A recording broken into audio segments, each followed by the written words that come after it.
Chapstick. Oh gosh. That's the Mothman.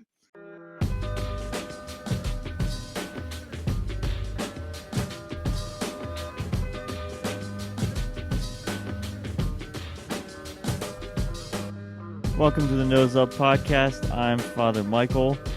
Molly is sick. After Kairos, after 2 different gigs, she's been broken. So she's not here. She's okay. She's just not here. So I'm joined by the people that I live with, the people in my neighborhood, Father Josh Erickson and Hello. Mr. Johan. Hello. Welcome. Thank you. Thank you. It's 11:52 on a Sunday night. It's been a long day, but here we are. How are you guys doing? Doing good. Yeah.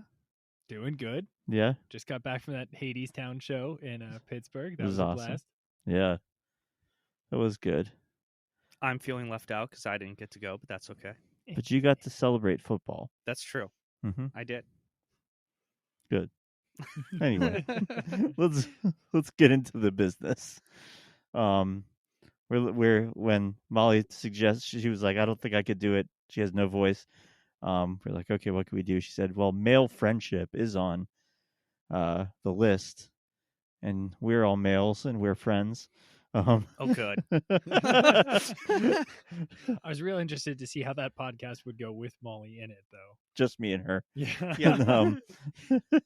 So we thought we could talk about just guys being dudes and male friendship. Nice. Yeah. So I guess like maybe just a place to start.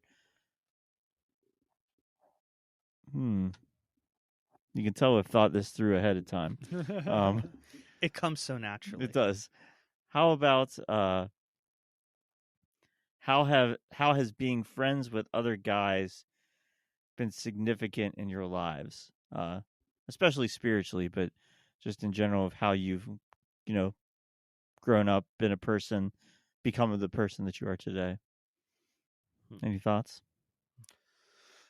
I'd say for me, I think one of the things, so I've almost always had a group of guys that I've been pretty close with. So that was before, even in high school and then in college, a number of us lived together, had an apartment. And that was something I really took for granted for a while. And it wasn't until like getting out of college, it was actually going to seminary and then becoming friends with some of those guys and realizing from their backgrounds, like, this is actually a pretty rare thing, like to have a bunch of really close friendships. So it's definitely been something that's been a huge part of my life, but I think is lacking for a lot of other guys, So yeah, so that was definitely formative. Not always centered around like the spiritual stuff, but but close friendships. How about you, Joe? Yeah, I'd say very much.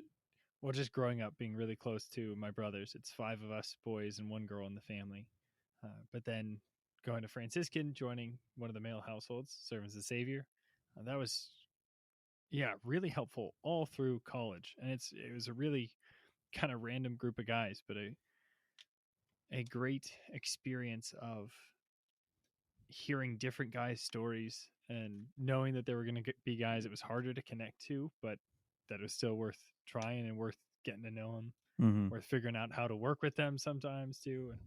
And seminary was just that kind of writ large of you're in a building with 100 other guys, and you don't have to be best friends with all of them, but yeah, you're going to be around them, going to be in classes with them, working together on projects, and you get that iron sharpening iron.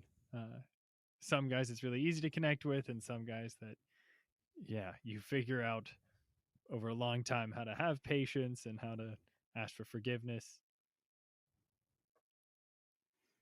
Yeah, it seems like it's an inherently good thing.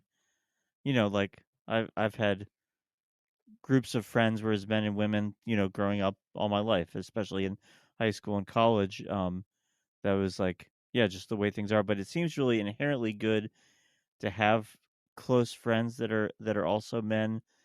Like there's something we can share together and growing together. Um, I guess my experience looking back, like it's easy to just be superficial with guy friends. Mm. I think it's or like to start out the way of making fun of each other or just like kind of staying with the safe topics. But when you get to that point of like being vulnerable and going deeper, which is maybe harder for men in a group of men, like it seems really powerful. Yeah, for sure. I think society's really happy to paint a picture of men that implies like there's no need for friendship whatsoever. Mm. Like the man is the guy in the NFL, like the commercial being played on Sunday during the football game, where he's like grilling out for a bunch of people, and he's at the grill alone. People are running kind of all around, but you know, competent, but pretty much stand alone, or he just kind of I don't know reading in the living room or something Mm-hmm. else. But this is it. He's self sufficient and generally maybe bored with other people. But yeah, we're not given an image of men that know they need friendship, that have strong friendships. Yeah, I don't know where I was going with that at the end. But yeah, but I think like with that, like yeah, that willingness to be vulnerable with other guys is a Right. hard thing. Or it's like I don't know, it's a layer that seems to be hard to get to. Yeah, I think when you do get to it, though, precisely because it's hard to get to, it says a lot, Mm-hmm. and it means a lot. I think. Um, yeah, I think. Hmm, I feel like because guys tend to be kind of resistant about showing their feelings more, Mm-hmm. that it can be harder to get there. But then at the same time, the last thing you want to do is like kind of fake it till you make it. Like it has to be authentic. um so I think it means a lot when you have a friendship that can actually talk about those things. Mm-hmm. Mm. How do we get to that point? Like it's probably not something that can be forced. Um, I think about like some of the guys groups I was in college, like that. It just it seemed to take a lot of time. Um, that built on just the being willing to, we liked being together and all that. Like you have to build on that foundation, and eventually that sort of like deeper friendship comes. Is there anything else that you guys have seen in your lives that have been, just good paths for having good male friendships? I think one thing that seminary really what I benefited from in seminary. Um, so seminary was kind of a place where they really wanted to build fraternity, forced fraternity Mm-hmm. sometimes. But part of that is that it was really awesome in some ways because I grew closer with guys who I normally never would have. And realizing that like, oh, I actually can get along really well with some guys that on the surface I wouldn't. Yeah. Um, but I think one of the benefits of that was we did things like a Lexio group where we would read the readings and then share about it. And so seminary was nice because the faith kind of unites you, Mm-hmm. and so there's that common ground. I think that's something that guys tend to need, or if not need, it's at least super helpful. Is like what builds those friendships is having a common like interest Mm-hmm. or some sort of commonality, and it kind of binds you binds you together, especially if there's like a project you're working on or something that a goal you're working towards. Yeah. um I think also for guys, obviously trust is important for everyone, but I think respect is really important for Mm-hmm. guys, and that's something that again can't really just be like faked. You have to like feel like you know uh yeah, like you're respected and you're giving respect to them too. And so I think it's a it can be a long process because of just kind of growing in that natural trust and respect to the other person, like, oh yeah, what they have to say is actually valuable and they're not Mm. just I don't know. Mm. Yeah, in general, just doing things together, I think, is such a great way of forming male friendships, and that could Mm-hmm. be that can be games and sports, very obviously, especially those sports where it requires a lot of reliance on each other and a lot of challenges, and kind of knowing your teammates are going to push through as much as, and yeah, as much as you're willing to push through.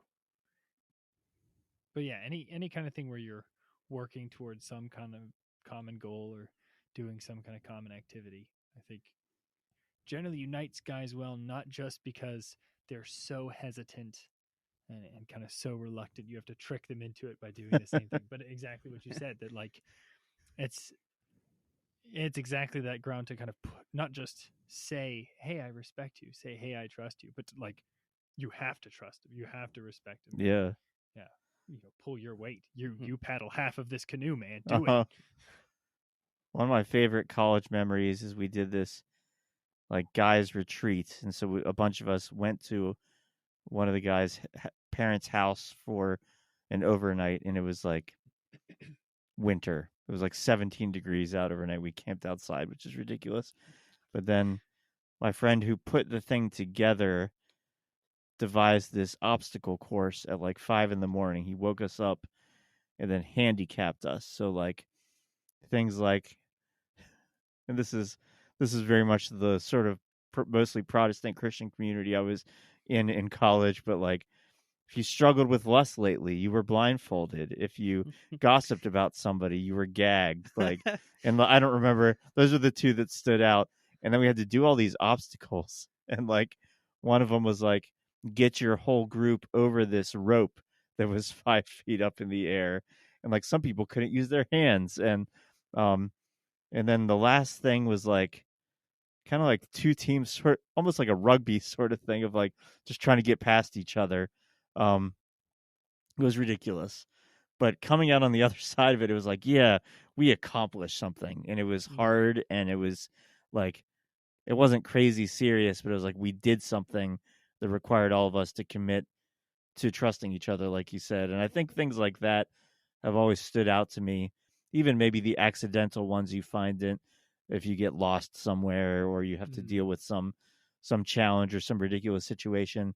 That's where like friendship is sort of forged to me.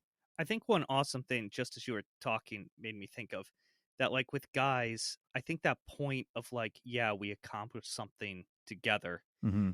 It almost doesn't have to be anything important at all. Like it can be completely ridiculous and dumb and stupid, but we're accomplishing something, and it's like, yeah, we're all about that, you know.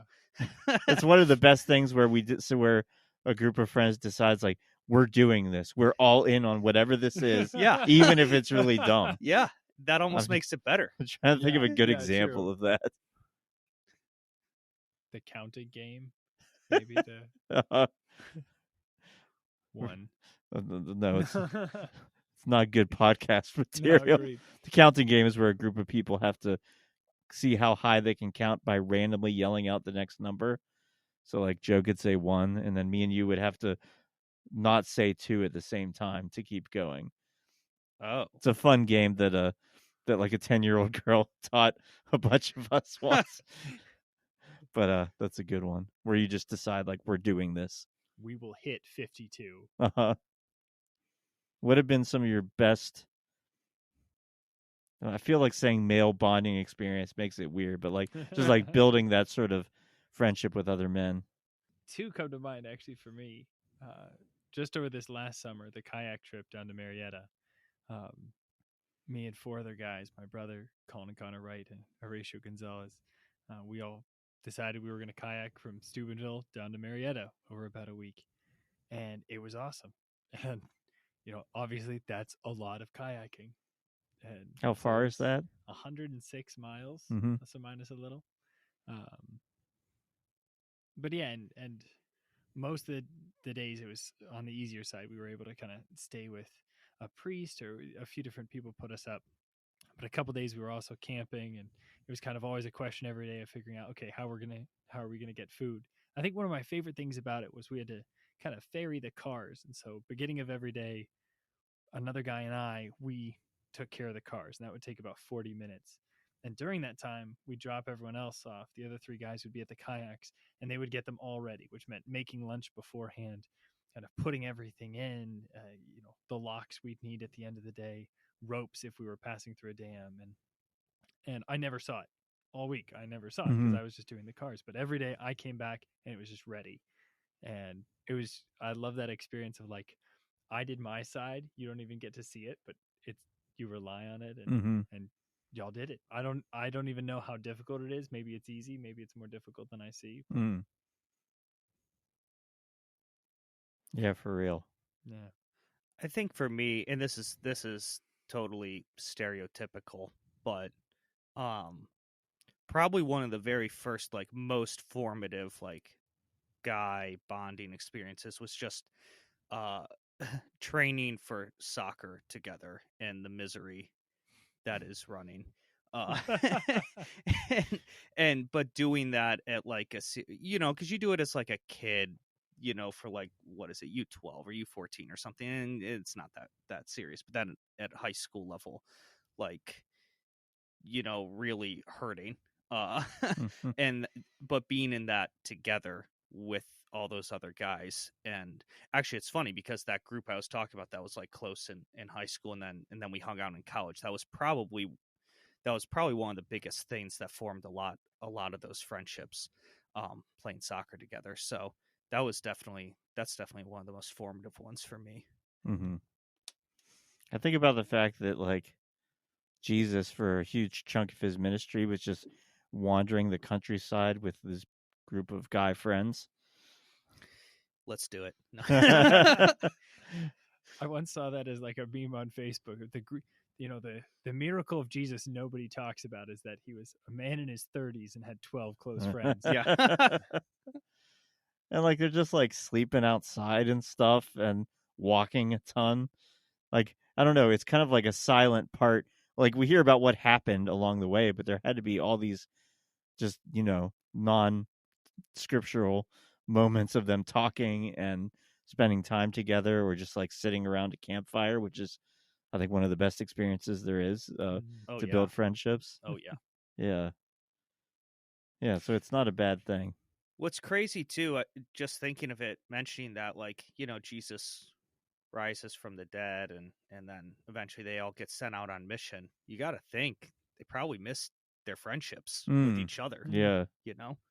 I mean, they're sent out to build these communities, but especially the apostles. Yeah. I mean, after spending how much time, 3 years or whatever it was, together and going through something, as you talk about a bonding experience, right? Yeah. And then even being persecuted together, and then they all kind of get sent out. That must have been difficult to find yourself in a new place alone, trying to start something that has never existed before would be pretty crazy. You would long for that. Yeah. I know you get a lot of that vibe from St. Ignatius of Loyola and St. Francis Xavier, because they're the first 2 Jesuits, and they're living together, and with Peter Faber, and it's like those three's friendship that started the Jesuits. And so incredibly close, but then Francis Xavier knows he's called to mission, and that Ignatius is staying there, and so Francis leaves. They know quite probably they're never going to see each other again. And so, some more letters exchanged, but it's the I will see you in heaven. Yeah. Yeah, that's a hard thing to leave a supportive community like that. I think about that when I graduated from college. It wasn't just guys, but it was this Christian community, and how hard it was to, like, all right, this part of my life is done. And like knowing you'll never, even though you get together with people and you keep in touch, and even more so now, you Facebook, you see their kids grow up and stuff, but like, that's over. And yeah, that's a challenging thing. The thing that helped me through that was that, I think it's supposed to be C.S. Lewis said it, Christians never say goodbye, which is kind of a similar thing, that we'll meet again. Yeah. What? I was just gonna say, now you got me feeling all nostalgic and everything, That's what we go for. Yeah, We're here to it's make you the cry. guy's version of Titanic. Oh, so sad. Braveheart is the guy's Yes. version of Titanic. I Over think the top. I just saw that on Facebook like yesterday. Was girls, why didn't he cry at Titanic? He has no feelings. Then it's a guy's face just like covered over, and it's the scene from Fellowship of the Ring. Boromir saying, "I would have followed you to the end, Yeah. my brother, my captain, my king." Oh, so good. Yes. That's one of the great things about Tolkien and Lord of the Rings is male friendships in Lord of the Rings. Yeah. Speaking of, Yeah. I mean, Frodo and Sam was obviously like exemplary, but yeah. And kind of like that, they go through crazy hard stuff in those stories, but also just kind of like their care for each other and like the healthy intimacy that's there. Yeah, that's a good lesson to learn because we talked about commercials and stuff, just that male friendships are portrayed just entirely as a superficial sort of thing.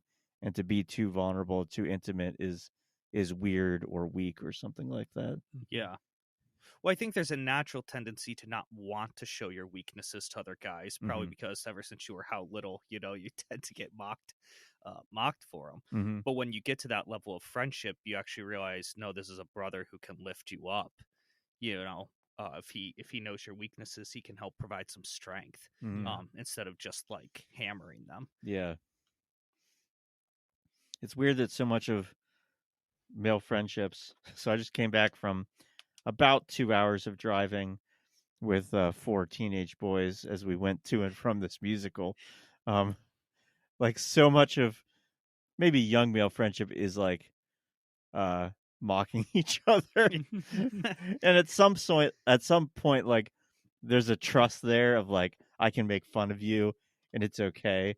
But yeah, it's just funny that that's like an automatic thing in so many circumstances. Yeah. Yeah, it's funny. My younger brother and I have talked about this a bit because we grew up in a house where there was a really strong insistence on not teasing each other. There's a pretty low tolerance for when teasing got to be too much. And so Dave and I in particular have just discovered in the last couple years, really, the joy of just fully insulting each other. It's no holds barred anymore. But weirdly in that, like there's a freedom you can feel. And I don't think that's true of all teasing, but I think teasing itself can communicate a real respect where it's like, I know you can take it. Because I think we can probably think of some people in our own lives where you're like, yeah, I couldn't tease them because I don't know how they'd take it. They might be too but and sometimes like you might even have in mind the first time you really teased a guy and like push the line and he responded really well or probably fired something back. And there's a way that can times where that can just be a way of dodging vulnerability or actually talking about things, but times where that can really, I don't know, communicate a trust and a familiarity. Yeah, real comfort with each other. This is super stereotypical. If you would pick a guy movie that you would choose, discounting Lord of the Rings because it's come on, too easy. Wait, are you saying just like fun guy action movie or a guy that or a movie that exemplifies? I would say a meaningful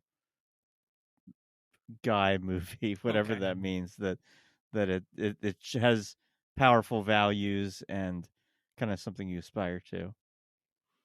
If I can't pick Lord of the Rings, Gladiator. I love Gladiator. So good. Yeah. Why? I think it's because Maximus has some real, if I can say masculine, he's very masculine, obviously, but in a very good way, not in like a false bravado type way, but actually very sacrificial. It also has some good like just guy friendships in the sense of like when the other gladiators are like fighting so that he can escape and different things. But yeah, and I don't know, it's awesome. It's a great movie. Yeah. I think that's self-sacrificial. Like he's willing to do anything. He's doing anything for it, I guess the memory of his wife and children. Mm-hmm. Uh yeah. Well, I feel like Braveheart is so automatic. I'm not Yeah. gonna count. I'm gonna say it because it has to be said. But Last Samurai. Oh, is the you thing stole coming- mine. Oh no. You want to take that one then? No, I'll go throw ahead. Oh yeah, Talk it up. yeah. Boy, it's been a while, and I'm realizing as I'm thinking about it how much that needs a rewatch. Um, but yeah, getting to see the redemption arc, getting to see the guy who has kind of a meaninglessness, and then is confronted with his own failure, is confronted with real excellence, and people around him who are just real men, and in a masculine culture that desires excellence in everything. And I forget the line, but it just kind of says everyone works at perfecting what they do, whatever their art is or whatever their form of weaponry is. They dedicate themselves to it, and it inspires him. Mm-hmm. He's so impressed, and he applies himself so much that they're kind of shocked and mostly just enjoy beating him up because he's very easy to beat up. He isn't talented, but seeing him gradually earn their respect too, and then ultimately fighting with them. Mm. I think I would go with Calvary. Have you ever seen Calvary? Yeah. I've heard it. That's a explained rough before, movie. It is rough. I find it really meaningful as a priest, but even just he's a priest and like lives out like those priestly qualities and like masculine qualities that are like of fatherhood and self-sacrifice and um kind of just like patient suffering in a lot of that movie, but really like rejecting the sort of passivity or taking the easy way out. And I think that's what really struck me about that movie. It is a rough movie, and I don't know what the rating is, but It's R. yeah, so it's got to be R, and so just keep that in mind. But it's a beautiful movie. Question about that is the priest in Calvary, does he end up having a male friend who's very helpful or he's very close to or gets close to in the movie? I can't remember. I don't think I can't so. remember either. He's like close. He is very frank with his bishop, which is kind of like he and his bishop, I think, have a good relationship. Am I right in that? I think you're right. Okay. Yeah. Yeah, but like he struggles against kind of like he had been married, and so he has a daughter in it as well, and so he's a father in both senses of the word in that movie. Yeah. I was just thinking about the different male movie, like these awesome guy movies, and it's funny how much. Maybe it's just the ones I'm thinking of first, but I'm curious to hear what comes to mind for you guys. All of them seem to not just be like, it's the guy standing up, but it's the guy also taking lead or, connecting with other men. So you have Braveheart and Gladiator. They really, there's a clear shift from when it's a one man fight to it's them leading and sacrificing for others. Die Hard, I was thinking of like, oh, that's an exception. He's all alone. No, he's not. He's absolutely not. It's really about him and the cop, and not trusting each other, and then going to trust. Even Ocean's 11, which isn't exactly like your Die Hard, go punch something kind of guy movie, but it's just awesome because it's 11 guys that just kind of know each other so much so that 80% of what they reference is never explained because it's just like remember our history and beliefs, like yeah, I do, and we're not going to tell the audience. And they trust each other's like gifts. Yeah, they're like, I believe you can do this, and I'm going to rely on that. Yeah. Oh, that made me think of, I guess, like Batman in different incarnations of Batman, but like either him trusting Alfred as sort of a father figure, or him with Robin, or him with Lucius. Yeah, or like Jim Gordon, like that. Oh yeah. This That'd be really, bigger. Batman's like this ultimate loner character, but him learning to trust people and rely on them, even if they're not in costume, beating up criminals. Yeah. what a fun walk through through cinema we've Through had. cinema. Yeah. Yeah. Yeah.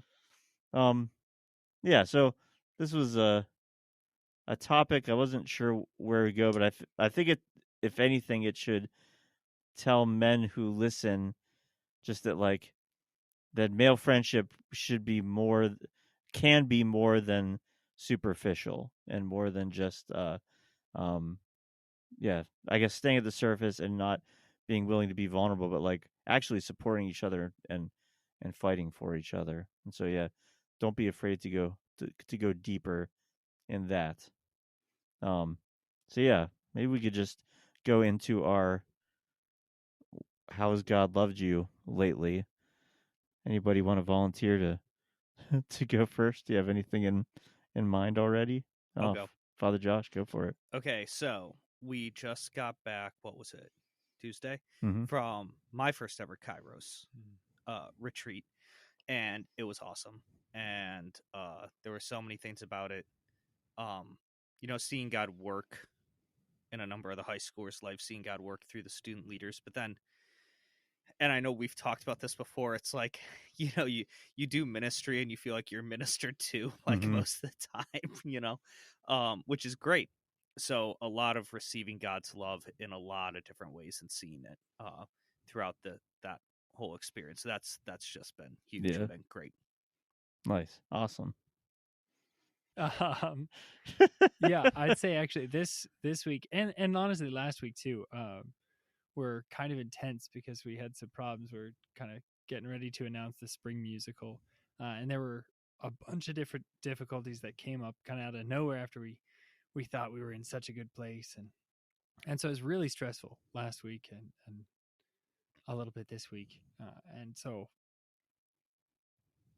I got a lot of support from some different people, but in particular from you two. Mm. The encouragement you gave, just the listening you gave to me complaining or just stressed out of my mind. And then even like this week, it was a funny thing, but I was just watching a musical to do some research and figure out if it was something we could do. And Father Josh came in and yeah, just said, "Oh yeah, I'll watch it with you," and that just meant a ton. And we talked about it afterwards, and he gave some really good commentary on it, and it was really helpful because I don't know, just feeling like okay, it's a stressful process, but I'm not alone, and so I really appreciate it. And I've said this to them multiple times already, but yeah, just appreciate your guys' patience Hmm. hearing me complain about all that, and yeah, it's just one really concrete blessing of living here and having y'all as friends. Hmm. Yeah, this is just an aside. Like, speaking of male friendship, like I'm very thankful for the gift of just like, um, with Father Nick, who was your predecessor, Father Josh, but now as well, like, just to live in a house of, yeah, of that. We're all on the same page in so many ways. We're all very different people, but like, uh, supporting each other in ministry and in work, but also just like we hang out quite a bit, and that's and knowing that's just always there is very very good. It's awesome. Yeah, Yeah. yeah.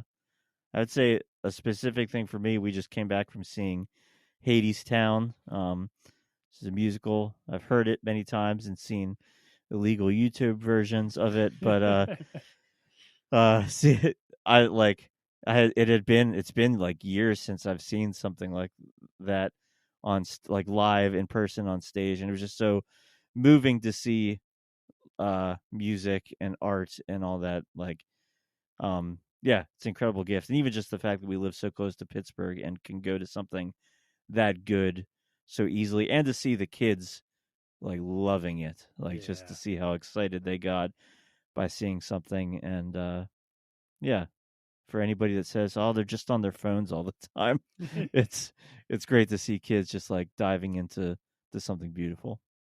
Mm. So we'll leave it at that. Molly will have a voice next week, God willing, and and we'll get into things. Have a great Thanksgiving, everybody. Yeah. Happy Yes. Thanksgiving. Happy Yeah. Thanksgiving. What is your favorite Thanksgiving food? Turkey. Okay. Cranberry sauce. Hmm. I've always thought cranberry sauce looks like something from like Halloween. It looks like I can't get past the look. Like it's supposed to be intent, like it's trying to be gross. Yes. Oh, Yeah. It's not my favorite thing. Sorry. Well, But here's the question: Sprite like with the cranberry homemade- that I'm holding up is really good. This I am a episode little of Know His Love is sponsored by. No, I think it's weird, but my favorite cranberry sauce, I'm sorry, Mom, is absolutely the canned cranberry sauce. Because there's nothing quite like just shaking it out and it just comes out. It's exactly the shape of the can. I don't even think it should be cut in slices or anything. That's just eat it that's like that beautiful to me. Yeah. with a knife and a fork. That's Oh no. Oh. What about you? What's your favorite? Besides making a sandwich with all the ingredients the next day, Ooh. which I love, my aunt makes an amazing like sweet potato casserole with like brown sugar and nuts on top, and it's the best thing in the world. Oh, that sounds amazing. Yeah, I love Thanksgiving food. If you listen back to episodes of this podcast around Thanksgiving, gets talked about every single time. So enjoy it. Yes. And we'll see you next week. Bye. Bye. Bye.